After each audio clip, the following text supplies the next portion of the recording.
Bismillahirrahmanirrahim. Assalamualaikum warahmatullahi wabarakatuh. Saya Wiwi Suryanti, saya dari SMP Darul Salam Kabupaten Bogor.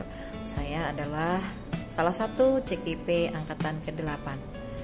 Nah, pada kesempatan kali ini saya akan menyampaikan tugas 1.4.1.8 tentang koneksi antar materi modul 1.4, yaitu tentang budaya positif. Nah, tugas koneksi antar materi modul 1.4 adalah yang pertama, CGP memahami keterkaitan konsep budaya positif dengan materi pada modul 1.1, 1.2, dan 1.3. Kemudian yang kedua, CGP dapat menyusun langkah dan strategi yang lebih efektif, konkret, dan realistis untuk mewujudkan budaya positif di sekolah. Nah, pada tahap koneksi antar materi modul 1.4 ini, CGP diajak meninjau ulang keseluruhan materi pembelajaran di paket modul 1 dan membuat sebuah koneksi antar materi yang sudah dipelajari.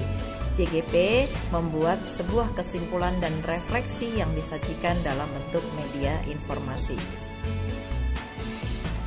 Tugas yang pertama, kesimpulan mengenai peran Anda dalam menciptakan budaya positif di sekolah dengan menerapkan konsep-konsep inti seperti disiplin positif, motivasi perilaku manusia yaitu hukuman dan penghargaan, kemudian posisi kontrol, restitusi, keyakinan sekolah atau kelas, segitiga restitusi, dan keterkaitannya dengan materi sebelumnya yaitu filosofi pendidikan nasional Ki Hajar Dewantara, nilai dan peran seorang guru, serta visi seorang guru. Nah, menerapkan budaya positif adalah suatu hal yang harus dilakukan oleh seorang guru. Dengan penerapan budaya positif, maka akan menghasilkan suatu lingkungan sekolah yang nyaman dan positif. Hal positif itu akan mudah menular jika dilakukan secara konsisten dan tentunya dilakukan secara kolaborasi. Karena beragamnya karakter murid dan guru, kita harus mengetahui konsep-konsep inti budaya positif dalam penerapannya. Konsep-konsep inti dalam budaya positif diantaranya disiplin positif, motivasi perilaku manusia yaitu hukuman dan penghargaan, kemudian posisi kontrol restitusi, keyakinan sekolah atau kelas, dan segitiga restitusi. Materi tentang budaya positif sangat berkaitan dengan modul yang dipelajari sebelumnya, yaitu yang pertama, kaitan budaya positif dengan materi modul 1.1 Filosofi Pendidikan Nasional Ki Hajar Dewantara. Kaitan antara budaya positif dengan modul 1.1 tentang Filosofi Pendidikan Nasional Ki Hajar Dewantara adalah bahwa Ki Hajar Dewantara memandang pendidikan sebagai sarana untuk membentuk karakter dan menuntun murid sesuai dengan kodratnya. Mendidik dan mengajar adalah proses memanusiakan manusia, sehingga harus memerdekakan manusia dan segala aspek kehidupan baik secara fisik, mental, jasmani, dan rohani. Filosofi Ki Hajar Dewantara mencakup konsep Ingarso Sungtulodo, Ingmadya Mangunkarsa, dan Tutwuri Handayani. Dengan menerapkan budaya positif dalam pendidikan, siswa dapat belajar untuk menghargai keanekaragaman budaya, mengembangkan kemampuan berpikir kritis, berkomunikasi secara efektif, dan bekerja sama dalam lingkungan yang inklusif.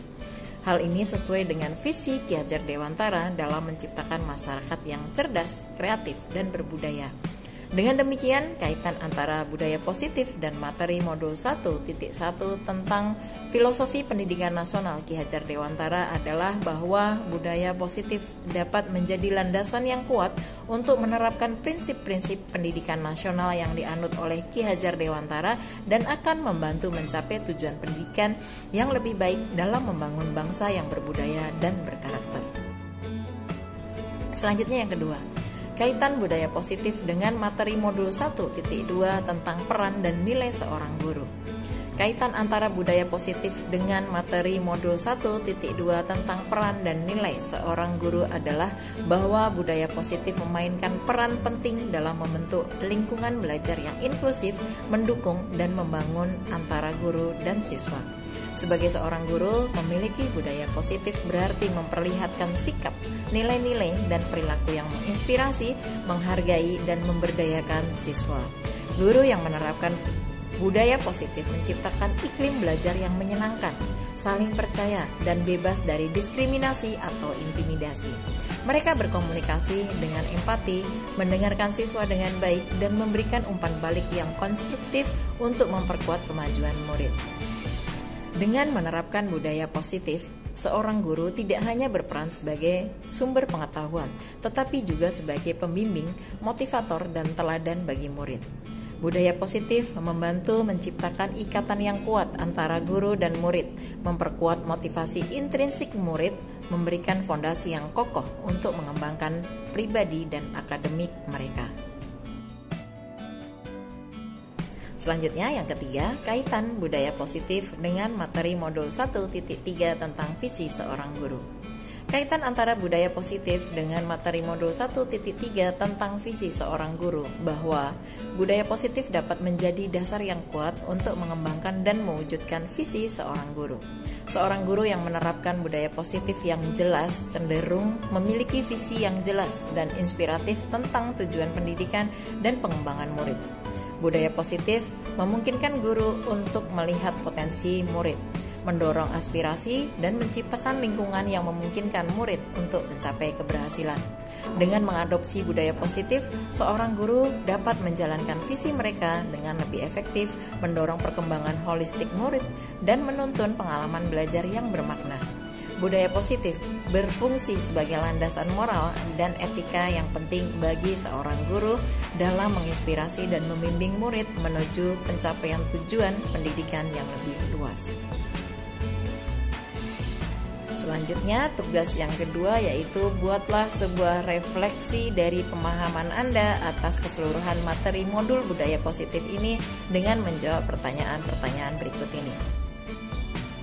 Pertanyaan pertama, sejauh mana pemahaman Anda tentang konsep-konsep inti yang telah Anda pelajari di modul ini, yaitu disiplin positif, teori kontrol, teori motivasi, hukuman dan penghargaan, posisi kontrol guru, kebutuhan dasar manusia, keyakinan kelas, dan segitiga restitusi. Adakah hal-hal yang menarik untuk Anda dan di luar dugaan? Kita lihat yang pertama, disiplin positif. Disiplin positif adalah pendekatan untuk menuntun kodrat anak agar berdaya dalam mengontrol diri dan menguasai diri untuk memilih tindakan yang mengacu nilai-nilai kebajikan. Disiplin positif menjadi komponen utama dalam mewujudkan budaya positif. Selanjutnya, teori kontrol. Di dalam teori kontrol dijelaskan bahwa yang bisa mengontrol seseorang adalah dirinya sendiri. Seseorang akan melakukan sesuatu atau tidak tergantung dari dalam diri orang tersebut sesuai dengan motivasi pemenuhan dasar yang dimilikinya.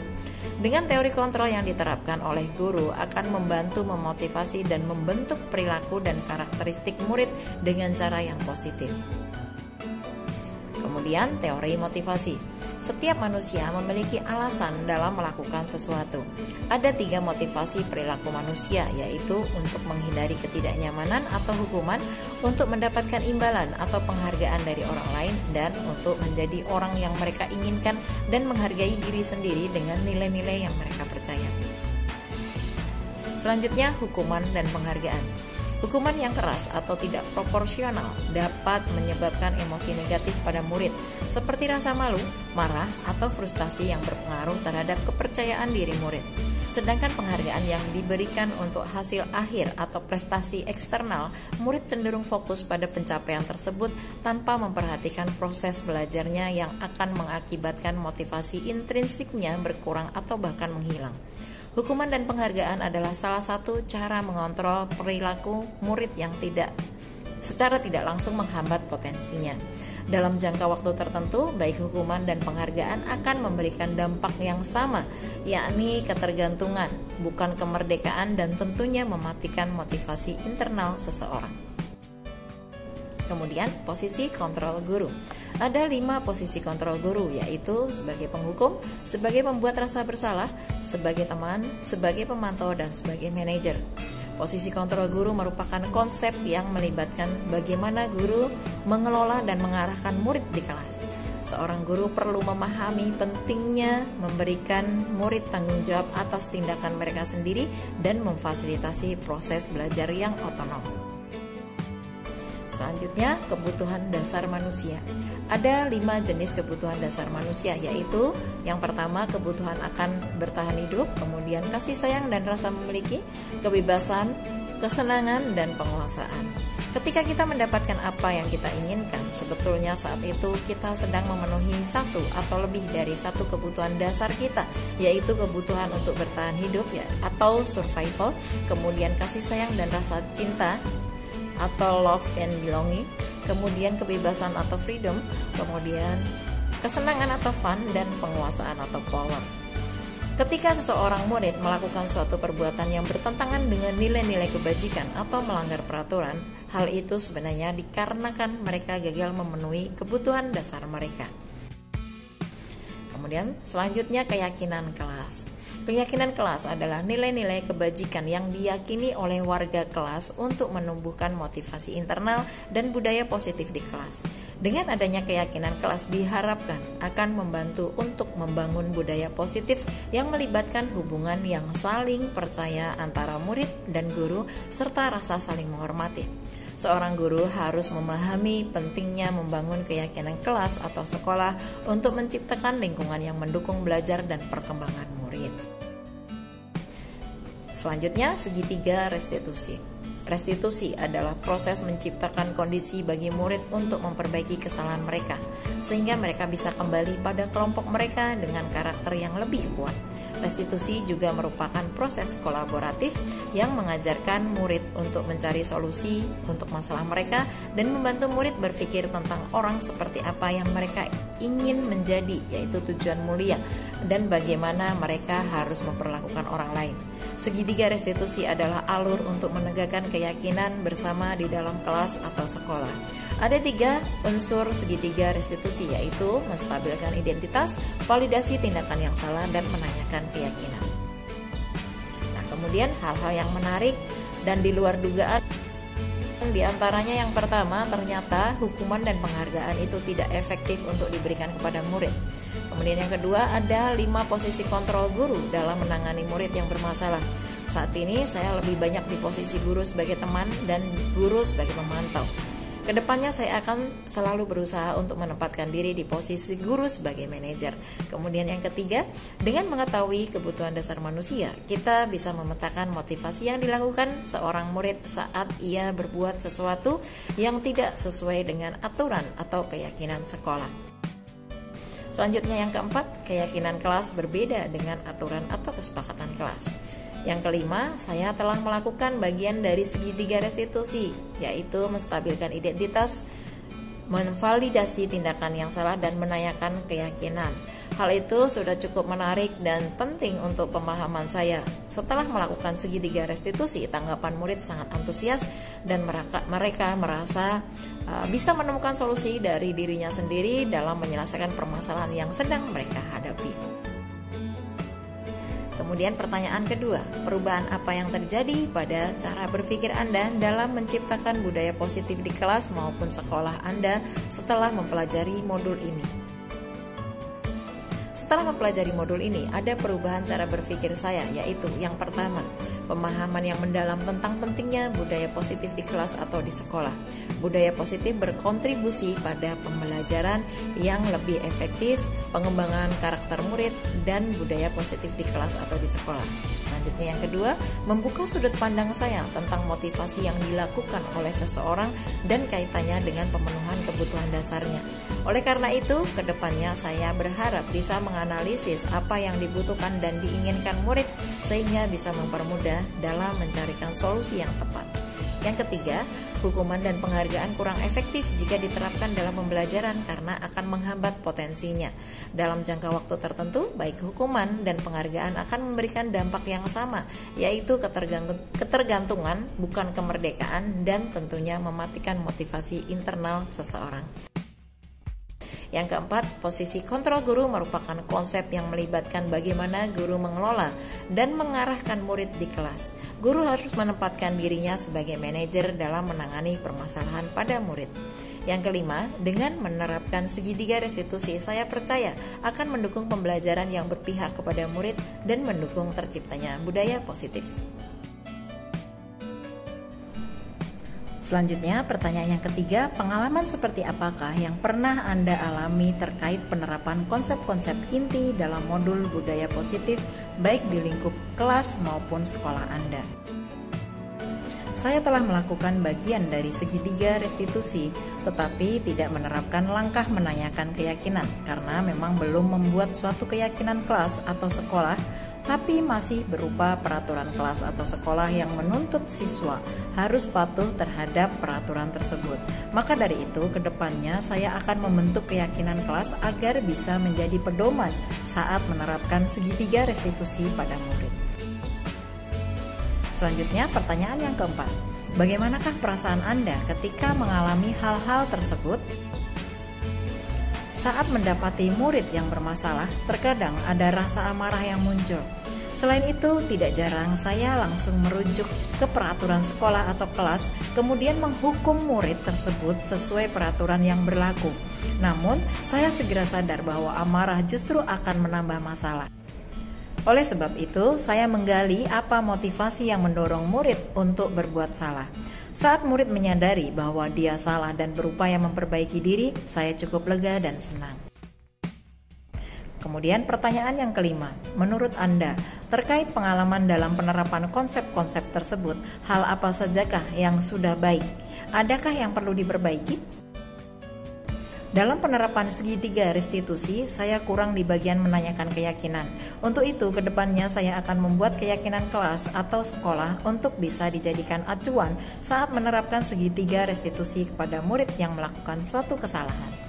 Hal-hal yang sudah baik dalam penerapan konsep-konsep tersebut dalam pengalaman seseorang guru adalah adanya perubahan positif dalam dinamika kelas, hubungan antar guru dan siswa yang semakin harmonis, dan kesadaran akan pentingnya keterampilan sosial dan emosional meningkat. Namun, ada juga hal-hal yang perlu diperbaiki dalam penerapan konsep-konsep tersebut, yaitu meningkatkan kemampuan menangani tantangan dan konflik dengan lebih efektif, meningkatkan partisipasi dan kerjasama murid, serta meningkatkan komunikasi dan kolaborasi dengan orang tua murid. Nah, pertanyaan keenam yaitu, sebelum mempelajari modul ini, ketika berinteraksi dengan murid berdasarkan 5 posisi kontrol, posisi manakah yang paling sering Anda pakai dan bagaimana perasaan Anda saat itu? Setelah mempelajari modul ini, posisi apa yang Anda pakai dan bagaimana perasaan Anda sekarang? Apa perbedaannya? Sebelum mempelajari modul 1.3 tentang budaya positif, ketika berinteraksi dengan murid berdasarkan 5 posisi kontrol, posisi yang paling sering saya gunakan adalah posisi penghukum dan pembuat merasa bersalah. Perasaan saya saat itu, saya sering merasa bersalah setelah melakukan peran saya sebagai penghukum dan pembuat merasa bersalah. Karena murid menjadi terlihat bersedih, tidak bersemangat, dan terkadang menimbulkan rasa dendam. Setelah mempelajari modul 1.3 tentang budaya positif, yang saya pakai adalah posisi teman, posisi pemantau, dan posisi manajer. Di mana ketika kita memposisikan diri kita sebagai teman, maka guru pada posisi ini tidak akan menyakiti murid, namun akan tetap berupaya mengontrol murid melalui persuasi. Begitu pula ketika kita memposisikan diri sebagai pemantau. Seorang pemantau berarti tugasnya mengawasi. Pada saat kita mengawasi, kita bertanggung jawab atas perilaku orang-orang yang kita awasi. Sementara untuk posisi manajer, pada posisi ini guru berbuat sesuatu bersama dengan murid, mempersilahkan murid mempertanggungjawabkan perilakunya, mendukung murid agar dapat menemukan solusi atas permasalahannya sendiri. Perasaan saya setelah memposisikan diri sebagai teman, pemantau, dan manajer, saya merasa puas dan lebih bersemangat dalam menuntun murid-murid saya dalam proses pembelajaran. Selanjutnya, pertanyaan yang ketujuh, sebelum mempelajari modul ini, pernahkah Anda menerapkan segitiga restitusi ketika menghadapi permasalahan murid Anda? Jika iya, tahap mana yang Anda praktekkan dan bagaimana Anda mempraktekannya? Pernah, tetapi belum lengkap. Saya menerapkan di bagian menstabilkan identitas dan validasi tindakan yang salah. Nah, bagian yang belum saya laksanakan adalah bagian menanyakan keyakinan karena belum ada pembentukan keyakinan kelas atau sekolah. Tata tertib yang ada dalam bentuk peraturan kelas atau sekolah yang diwajibkan untuk dipatuhi oleh murid yang sifatnya memaksa. Pernah saya menerapkan segitiga restitusi dalam menghadapi masalah pada tahap menstabilkan identitas, yaitu setiap orang pasti pernah melakukan kesalahan. Kemudian pada tahap validasi tindakan yang salah, contohnya Rudy pasti punya alasan mengapa melakukan itu. Kemudian pada tahap menanyakan keyakinan, belum dilakukan karena belum membentuk keyakinan kelas, tapi masih berupa peraturan kelas atau sekolah. Sehingga pertanyaan yang saya sampaikan ke murid adalah Rudy telah melanggar peraturan. Hukuman yang harus Rudy terima adalah belajar di perpustakaan sampai jam pelajaran selesai. Selanjutnya pertanyaan yang ke-8, selain konsep-konsep yang disampaikan dalam modul ini, adakah hal-hal lain yang menurut Anda penting untuk dipelajari dalam proses menciptakan budaya positif baik di lingkungan kelas maupun sekolah? Hal yang penting untuk dipelajari dalam proses menciptakan budaya positif di lingkungan kelas atau sekolah adalah perlunya tindakan konsisten, kolaboratif, dan teladan positif untuk mendukung tumbuhnya budaya positif. Komunikasi yang efektif antar murid, rekan sejawat, dan orang tua, menguasai keterampilan manajemen kelas, memahami kebutuhan dan keberagaman murid, pemberdayaan murid dalam membangun budaya positif, serta penanganan konflik dan pemecahan masalah. Di bagian koneksi antar materi modul 1.4, CGP juga diminta untuk membuat rancangan aksi modul 1.4 tentang budaya positif. Berikut rancangan aksi nyata yang akan saya laksanakan. Rancangan tindakan untuk aksi nyata. Judul modul, sosialisasi pembuatan keyakinan kelas dan penerapan segitiga restitusi di sekolah. Nama peserta, guru di SMP Dar El Salam. Kemudian yang pertama, latar belakangnya. Pembelajaran di sekolah akan berlangsung dengan baik jika didukung penerapan budaya positif. Dengan budaya positif akan terwujud pembelajaran yang berpihak kepada murid sehingga murid bisa belajar dengan aman, nyaman, dan senang. Untuk mendukung terwujudnya budaya positif di sekolah, perlu adanya pembentukan keyakinan kelas dan penerapan segitiga restitusi. Di SMP Dar El Salam tidak semua guru paham tentang keyakinan kelas dan segitiga restitusi. Oleh karena itu perlu dilakukan sosialisasi tentang pembuatan keyakinan kelas dan penerapan segitiga restitusi bagi para guru di SMP Dar El Salam. Kemudian yang kedua, tujuan. Tujuan dari aksi nyata adalah guru mendapatkan pemahaman mengenai keyakinan kelas dan segitiga restitusi sehingga bisa diterapkan di sekolah untuk mendukung terwujudnya budaya positif. Yang ketiga, tolak ukur. Tolak ukur keberhasilan kegiatan ini adalah yang pertama, guru memahami konsep pembuatan keyakinan kelas dan penerapan segitiga restitusi. Yang kedua, adanya poster atau dokumen keyakinan kelas yang dipajang di setiap kelas. Yang ketiga, guru mampu menerapkan segitiga restitusi saat menangani permasalahan murid. Kemudian yang keempat, lini masa tindakan yang akan dilakukan. Yang pertama, membuat perencanaan kegiatan. Yang kedua, meminta izin kepada kepala sekolah untuk melakukan sosialisasi.